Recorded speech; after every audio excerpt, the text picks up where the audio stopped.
오늘은 예수님께서 12제자를 부르시는 장면입니다.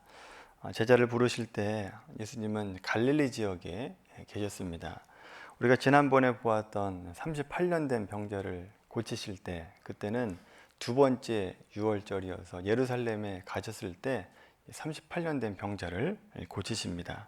그리고 또 안식일을 논쟁이 있었을 때가 그때인데, 성경에 보면 언제 예루살렘에서 다시 갈릴리로 오셨는가에 대한 기록이 없습니다. 그래서 여러분 그 주보 안에 들어가 있는 도표를 보시면 예루살렘에 있다가 갈릴리로 올라올 때가 언제인지 모르기 때문에 맨 위쪽에 보시면 물음표로 되어 있습니다. 언제 올라오신지 모른다라고 하는 겁니다. 언제 어떻게 돌아왔는지 모르지만 갈릴리로 돌아오신 이후에 안식일에 관한 논쟁을 하시고 갈릴리 제2차 사역을 시작을 하시게 됩니다. 2차 사역을 시작할 때 12명의 제자를 부르시는 것으로 이제 시작을 하시는데, 제자들을 어떻게 부르시는가 그 배경을 보시려면 누가복음 6장 12절 13절의 말씀에 나옵니다.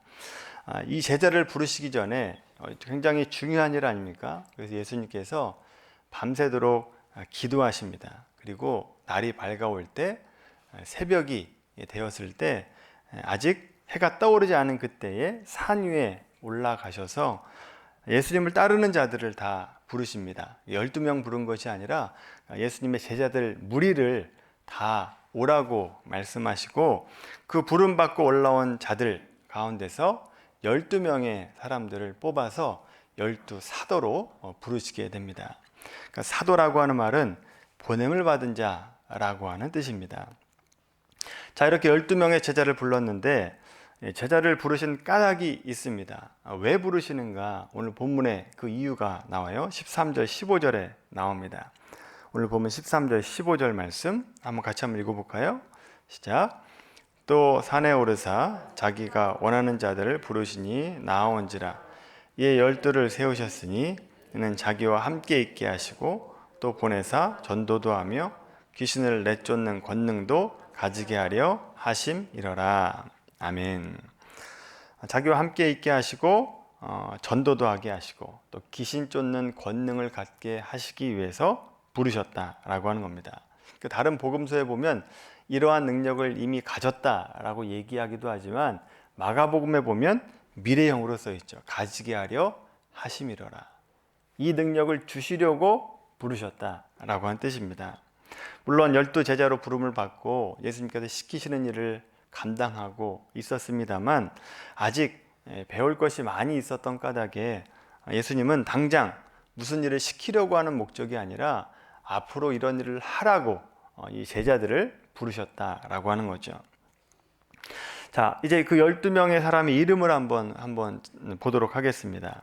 왜냐하면 교회를 오래 다닌 분들이라 할지라도 12명의 제자를 다 외우시는 분은 별로 없습니다. 기억하는 사람이 별로 없죠.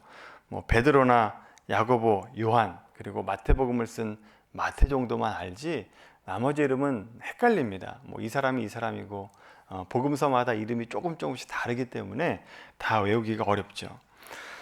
또 성경에 보면 핵심적인 몇 사람 외에는 그 사도가 무슨 일을 했는지 또 어떻게 죽었는지에 대한 기록도 나와 있지 않게 됩니다. 그래서 잘 모르는 게 당연합니다. 그래서 주보를 보시면 공강복음 비교표를 제가 넣어 드렸습니다. 일단 마태복음 10장에 나와 있는 제자들의 이름을 한번 보시면 12제자들의 기록 둘씩 짝을 지어 놨습니다. 베드로와 안드레, 그리고 야고보와 요한, 이 둘은 형제지간입니다. 그리고 바돌로메는 빌립과 바돌로메가 그 다음인데, 이 바돌로메는 빌립과 한 동네 벳세다라고 하는 지역에 살고 있는 사람인데 앞에서 우리가 보았던 나다나엘이라고 하는 이름으로 불려지기도 했던 사람이죠. 그리고 도마와 세리마테, 그 다음엔 알페오의 아들 야고보와 다데오입니다. 알페오의 아들 야고보는 앞에 나와 있는 작은 야고보라고도 불리고 있는데 세베대의 아들 야고보와 구분짓기 위해서 알페오의 아들 야고보라고 이름을 써 있고, 그 다음에 가나안 사람 시몬과 가룟 유다 이렇게 둘씩 짝을 지어 놨습니다. 누가복음 6장을 이제 보시면 여기서도 시몬, 베드로와 안드레를 짝 지어 놨고, 또 야고보와 요한을 짝을 지어 놨습니다. 그리고 빌립과 바돌로메, 마테와 도마도 짝을 지어 놨는데, 그 다음에 마태복음과는 약간 달리 알페오의 아들 작은 야고보와 다데오가 아니라 셀롯이라고 하는 시몬을 짝을 지어 놨습니다. 그리고 그 다음으로 다데오의 이름을 변경이 되어서 야고보의 아들 유다와 가룟 유다 이렇게 6짝을 만들어 놨습니다. 여기 보면 야고보의 아들 유다라고 하는 것은 이 제자 중에 야고보를 얘기하는 게 아닙니다. 야고보라고 하는 이름이 당시에 많이 있었기 때문에 많은 사람들의 이름 가운데 하나, 야고보라고 하는 사람의 아들 유다가 있었다라고 하는 얘기입니다. 오늘 우리가 읽은 마가복음을 보시면 베드로를 처음에 적고 시작을 하면서 특이한 점이 있습니다. 마가만의 특이한 점이 있는데 설명을 붙여놨다라고 하는 겁니다. 별명을 써놨습니다. 베드로는 원래 이름이 시몬인데 베드로라고 하는 이름을 더하셨고, 그 다음에 야고보와 요한에 대해서는 뭐라고 별명을 붙여놨습니까? 우레의 아들, 보아너게라고 하는 이름을 붙여놨다라고 되어 있죠. 우레의 아들이라고 하는 것은 이 사람들의 독특한 성격을 얘기합니다. 누가복음 9장에 보시면 사마리아 지경으로 예수님과 제자들이 지나가게 되는데, 사마리아 사람들이 예수님과 제자들을 배척을 하게 됩니다. 그래서 이 장면을 보고 우리가 불을 명하여 하늘로부터 저희를 멸하러 하기를 원하시나이까 라고 하는 말을 하게 되죠. 그러니까 불로 죽여버리는 게 어땠겠습니까? 라고 얘기하는 겁니다. 이처럼 성격이 불같았다라고 해서 우레의 아들이라고 한 이름이 붙여져 있습니다. 또 다른 주석가는 그들의 업적과 앞날이 우레와 같이 크고 위험이 있게 될 것이다 라고 한 뜻으로 붙여진 별명이다 라고도 말하는 사람들이 있습니다. 그런데 이 보아너게라고 하는 이름은 성경의 추후에는 별로 나오지 않는 이름입니다. 자, 그 다음에 베드로의 형제 안드레가 네 번째 나오고, 그 다음에는 빌립과 바돌로메, 마테와 도마, 작은 야고보와 다데오와 가나나인 시몬을 적어 놓았고, 그리고 맨 마지막에 유다를 적어 놓습니다. 가나나인 시몬이라고 하는 말이 무슨 말인가 하면, 히브리 말로 카나라고 하는 말은 열심 있는 자, 그리고 강한 질투심을 가지고 있는 자라고 한 뜻입니다. 그래서 이 사람이 셀롯인 열심당원 중에 한 명이었다라고 얘기하게 되는 거죠. 그래서 우리가 공관복음에 나와 있는 제자들의 이름을 우리가 함께 보았는데 약간씩 다르죠. 그래서 우리로 하여금 헷갈리게 만들어 놓습니다. 어쨌든 이렇게 예수님께서 12명을 뽑으십니다. 많은 제자들 가운데 12명에 뽑혔다라고 한 사실만으로도 사실은 굉장히 영광스러운 일이고 감격할 만한 일입니다. 우리가 존중히 여겨야 될 사람이다라고 하는 거죠. 그런데 여러분, 가만히 생각해 보시면 우리가 제가 서두에도 말씀드렸지만 이 12명의 제자 가운데 이름을 기억하는 사람들이 많지 않다라고 하는 거죠. 많아봐야 한 6명, 7명, 12명을 다 기억하기가 어렵다라고 하는 거죠. 그래서 우리가 기억 못하는 사도들을 생각할 때 그렇게 대단해 보이지 않는 것처럼 보이기도 한다라고 하는 겁니다. 별로 한 게 없어 보이기 때문에 그렇습니다. 그런데 여러분, 우리가 기억하지 못한다고 해서 그들의 삶과 그들의 수고가 헛된 것이 결코 아니다라고 하는 것을 우리가 기억해야 됩니다. 12명의 사도들은 이 세상에서 큰 이름을 못 내는 사람들이 있었다 할지라도 하나님 앞에서는 참 그리스도인이었다라고 말할 수 있는 거죠. 물론 가룟 유다를 빼고 나중에 추가로 된 마띠아가 그 자리를 차지를 하게 되는데, 그들은 모두 참 그리스도인들의 모습을 가지고 살아갔던 사람들입니다.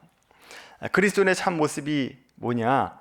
세상에서의 성공이나 명예, 어떤 보상을 바라지 않고 자기에게 주어진 사명의 크기와 상관없이 충성되게 그 일을 감당했던 사람들, 그런 사람들이 참 그리스도인의 모습이고, 그렇게 살아갈 때 하늘의 보화를 쌓는 삶이 되는 겁니다. 자, 이러한 삶은 참 말하기는 참 쉬운데 실제로 이렇게 살아내기가 참 어렵습니다. 빚도 없이, 어떤 알아주는 것 없이 어떤 일을 한다라고 하는 것이 어렵다는 거죠. 오늘날 대부분의 사람들이 이런 생각을 가지고 있습니다. 같은 시간, 같은 힘을 쓸 바에는 일에 보람도 있고 해놓으면 많은 사람들이 알아줄 만한 일을 하기를 원하지, 티도 안 나는 일, 빚도 없는 일을 대부분은 안 하려고 한다라고 하는 겁니다. 이러한 모습은 교회에서도 마찬가지입니다. 교회는 여러 모양의 봉사의 손길과 또 도움의 손길로 만들어져가는, 세워져가는 공동체입니다. 그 속에 정말 신실하게 보이지 않는다 할지라도 보이지 않는 곳에서 오히려 작은 일, 또 아주 남들이 하고 싶지 않아 하는 일들을 열심히 감당하는 분들이 있습니다. 그런 분들이 있어서 교회가 교회다워지는 거죠. 그런데 문제는 교회도 이 세상의 논리가 그대로 들어와서 눈에 잘 띄는 일만 하려고 하고 눈에 보이는 일만 하려고 하는 소수의 사람들이 있다라고 하는 겁니다. 적은 시간, 적은 노력을 투자하면서 많은 사람들이 알아주기를 바라는 일들, 그런 일들을 하려고만 한다라고 하는 겁니다. 여러분, 그런 모습은 바른 신자의 모습이 아니다라고 하는 겁니다. 지금 우리가 보고 있는 바와 같이 12제자를 보시면 베드로는 예수님의 수제자입니다. 그리고 대표격이죠. 제자들의 대표격이기 때문에 사람들 눈에 띌 수밖에 없는 사람입니다. 그리고 사도 요한은 요한복음, 또 요한서신, 요한계시록을 썼기 때문에 우리가 모를 수 없는 사람 가운데 하나입니다. 그래서 나머지 대부분의 사도들은 사실은 무명무색한 사도들입니다. 당연히 성경에 기록이 많이 나타나 있지 않는다라고 하는 거죠. 야고보 같은 경우도 보시면 예수님의 가장 최측근으로 함께 늘 다녔습니다. 그런데 이 야고보 같은 경우도 별로 무슨 일을 했다라고 하는 특별한 업적이 없다라고 하는 겁니다. 찾아보자면 사도행전 12장 2절에 보면 다른 사도들보다 가장 먼저 헤롯 왕에게 죽임을 당해서 최초의 순교자가 되었다. 그러니까 12사도 가운데 최초의 순교자의 삶을 살았던 사람 정도로만 알려져 있다라고 하는 거죠. 그 외의 사도들은 어떻게 죽었는가도 잘 모릅니다. 그러니까 우리가 특별히 공부하지 않는 이상 그 사도들이 어떻게 죽었는가에 대해서 성경에 기록하지 않고 있다라고 하는 거죠. 그런데 여러분, 그들의 삶과 생애에 대해서 우리가 아는 그리스도인들이 많지 않다 할지라도 이 사도들은 굉장히 영광스러운 삶을 살았습니다. 사도들도 이렇게 모르는데 이 사도들의 제자들, 사도들의 직제자들을 속사도라고 부릅니다. 근데 이 속사도 시대 때도 굉장히 훌륭한 일을 한 사람들이 많거든요. 근데 우리가 이 속사도 시대의 사도들에 대해서 공부하지 않는 이상 그들이 어떤 삶을 살았고 어떤 업적을 남겼고 어떻게 죽었는가에 대해서 알 방법이 없다라고 하는 겁니다. 그런데 여러분, 이들의 인생이 아무 의미가 없느냐? 그렇지 않다라고 하는 거죠. 우리에게 비록 이름이 남겨지지 않는다 할지라도 그들의 삶은 영광스러운 삶을 살았습니다. 하늘의 보화를 쌓아두라 라고 하는 말씀대로 하늘의 보화를 쌓는 삶을 살았다라고 하는 거죠. 하늘의 보물을 쌓았다라고 하는 것은 저 개인적인 생각이 아니라 성경에 그렇게 말씀하고 있습니다. 성경은 12사람, 12사도에 대해서 말할 때 누구는 크고 누구는 작다라고 말하지 않는다라고 하는 거죠. 우리는 베드로에 익숙해져 있어서 베드로가 가장 큰 영광을 받았을 것이다 라고 생각하는데 성경에는 베드로가 큰 상을 받았다라고 얘기하지 않습니다. 요한계시록 21장 한번 찾아볼까요? 요한계시록 21장 말씀입니다. 요한계시록 21장 말씀. 사도 요한이 마지막 날에 새 하늘과 새 땅이 만들어지는 것을 이제 보게 되는데 요한계시록 21장 2절 말씀 보시면 그 새하늘과 새 땅이 만들어지는 것을 새 예루살렘 성이다 라고 말씀하고 있죠. 자, 그 성이 찬란하여 귀한 보석도 같고 벽옥과 또 수정같이 맑은데 동서남북으로 3개씩 기둥이 만들어져 있습니다.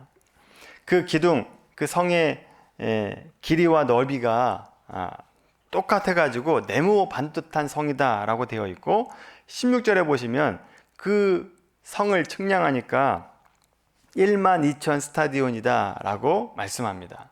이것을 어떤 학자가 계산을 해보니까 2,400km 라고 얘기합니다. 엄청나게 큰 크기죠. 상상이 안 되는 크기입니다. 엄청난 큰 성에 중요한 것이 14절 말씀입니다. 성이 내려오는데 그 12초석 동서남북으로 3개씩 들어가 있는 그 12초석에 사도의 이름이 들어가 있다라고 말씀하고 있죠. 12명의 사도 이름이 적혀져 있습니다. 여러분, 이것이 사도들에 대한 하나님의 보상이고 상 주시는 것이고 사도들을 높여주시는 겁니다. 잠언 4장 8절에 보시면 그를 높이라 그리하면 그가 너희를 높이시리라 라고 말씀하고 있는데 사도들이 빛도 없이 영광도 없이 이 땅 가운데서 사도의 역할을 잘 감당하니까 하나님께서 그 사도들을 높여주셨다라고 하는 것을 확인할 수 있게 되는 거죠.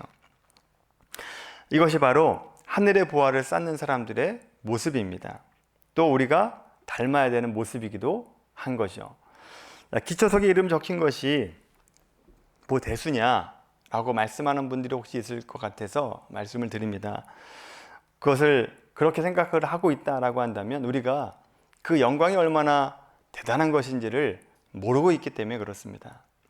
오늘날에도 보면 타임지가 선정한 영향력 있는 백인에 뽑히면 얼마나 영광스러운 일입니까?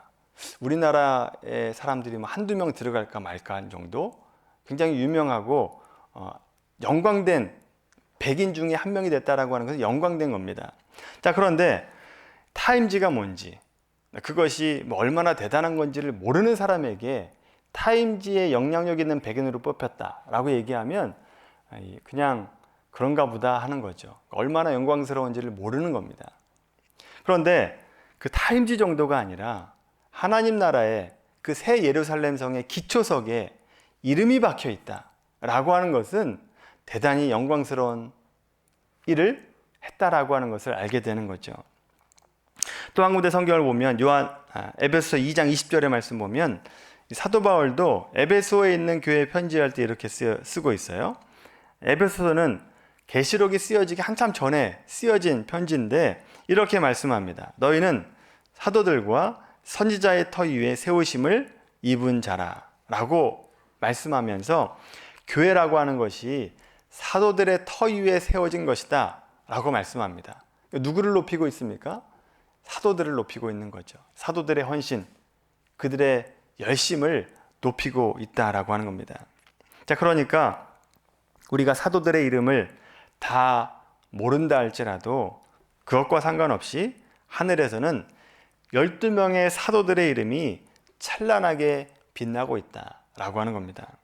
그들의 하늘의 보물을 쌓는 삶을 살았기 때문에 하나님께서 그에 대한 보상을 상을 주시고 있는 거죠. 그리고 그리스도인들도 마땅히 사도들처럼 그렇게 살아가야 되는 것입니다. 자, 그러면 우리 그리스도인들이 무슨 일을 감당해야 되는가? 뭘 해야 되는가? 사람마다 다 다른 달란트를 가지고 있기 때문에 뭘 해야 된다라고 딱 잘라 말하기가 어렵습니다만 분명한 것은 각자의 자리에서 각자의 소명을 가지고 살아가는데 영혼을 구원하는 일에 그 일에 감당해야 된다라고 하는 거죠. 그렇다면 어떻게 주님의 일을 감당해야 되느냐? 마태복음 25장 말씀입니다. 25장 14절 말씀 한번 찾아볼까요?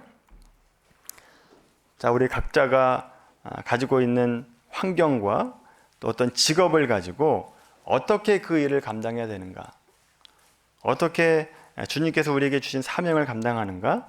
마태복음 25장 14절부터 19절까지 말씀입니다. 마태복음 25장 14절 19절까지 말씀 함께 읽겠습니다. 또 어떤 사람이 타국에 갈 때 그 종들을 불러 자기 소유를 맡김과 같으니 각각 그 재능대로 한 사람에게는 금 5달란트를, 한 사람에게는 2달란트를, 한 사람에게는 1달란트를 주고 떠났더니 5달란트 받은 자는 바로 가서 그것으로 장사하여 또 5달란트를 남기고 2달란트 받은 자도 그와 같이 하여 또 2달란트를 남겼을 때 1달란트 받은 자는 가서 땅을 파고 그 주인의 돈을 감추어 두었더니 오랜 후에 그 종들의 주인이 돌아와 그들과 결산할세. 거기까지입니다. 자, 말씀에서도 다 다른 달란트를 받았다라고 말씀하죠. 우리도 사람마다 받은 달란트가 다 다릅니다. 똑같지 않다라고 하는 겁니다. 이것은 차별이 아니고 구별입니다. 창조주 하나님의 권한에 맡겨진 거죠.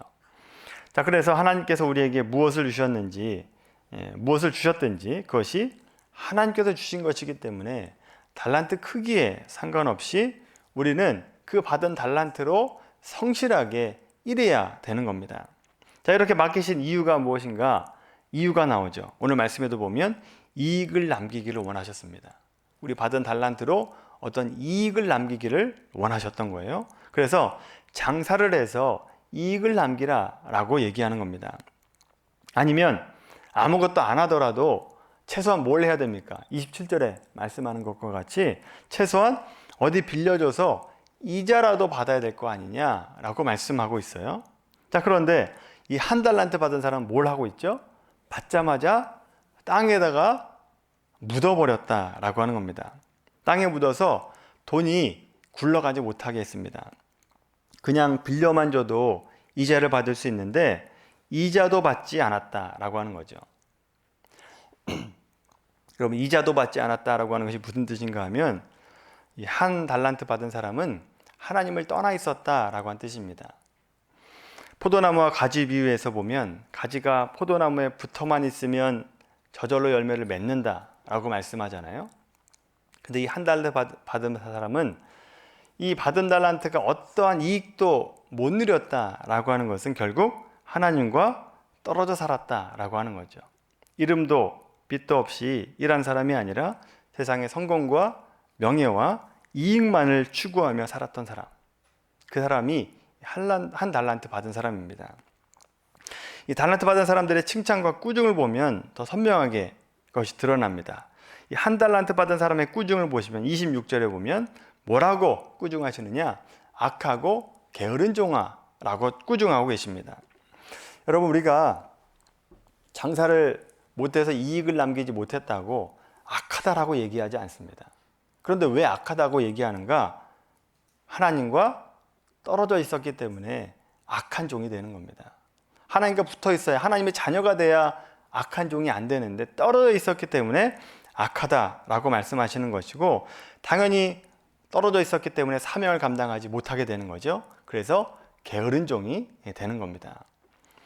자, 그리고 30절의 말씀 보세요. 무익한 종이다 라고 말씀해요. 무익한 종. 그러니까 무익한 종이라고 하는 것은 하나님과 떨어져 있었기 때문에 당연히 하나님 나라와 아무런 관계없는 자이기 때문에 무익한 종이 되는 겁니다. 자, 그러면 돈을 남긴 사람은 유익한 종이 돼야 되는 거 아닙니까? 그런데 하나님께서 유익한 종이다 라고 부르지 않습니다. 유익한 종이 아니라 충성된 종이다 라고 부르고 있죠. 충성되다 라고 하는 것은 하나님께서 말씀하신 대로 하나님의 방법으로 하나님 나라의 보화를 쌓는 사람들, 그렇게 살았던 사람들을 충성된 종이다 라고 부르고 계십니다. 자, 또 2달란트 받은 자와 5달란트 받은 자가 성실하게 일한 다음에 대해서 그 대가로 뭐라고 칭찬하시는가? 21절과 23절 말씀 보세요. 잘하였도다 착하고 충성된 종아 라고 하시면서 똑같은 말씀을 2번 반복하고 계시죠. 23절에 보면 그냥 이와 동문이라고 해도 될 것 같은데 똑같은 말씀을 다시 한번 똑같이 말씀하고 있다라고 하는 겁니다. 그것은 그들에 대한 인정과 상이 똑같다 라고 하는 겁니다. 받은 달란트는 다르지만 그들이 한 충성됨을 보시고 칭찬을 똑같이 해주셨다라고 말씀하고 있는 겁니다. 요한계시록 말씀도 12초석 가운데 베드로의 초석이 가장 컸다라고 말씀하지 않고 다 똑같이 받았던 것처럼 우리가 받은 달란트는 다 다를지라도 얼마큼 성실하게 충성되게 감당했느냐에 따라서 우리는 똑같은 인정과 상을 받게 된다라고 하는 거죠.